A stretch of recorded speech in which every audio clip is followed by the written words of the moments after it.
Som a la bassa de Can Rufí, a la Selva, aquí a la Sorellona, i va fer un projecte de restauració que va consistir en erradicar tota la fauna exòtica que hi havia. Hi havia un munt de tortugues americanes, hi havia un munt de carpes, gambúsies, també hi havia ànecs, la gent hi llançava pa, i estava completament verda i tèrbola, era com una sopa.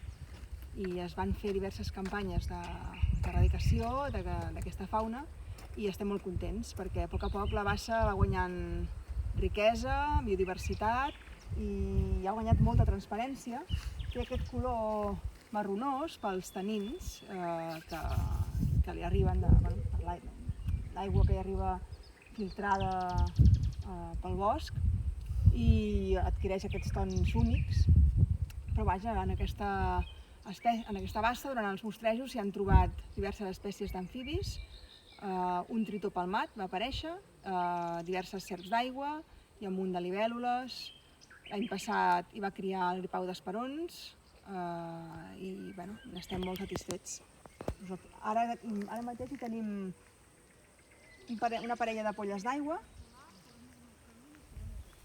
hi veuen les orenetes,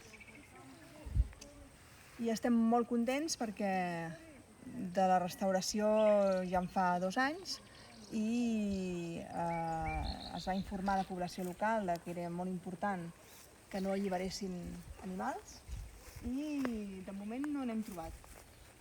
La gent ha estat molt respectuosa i ha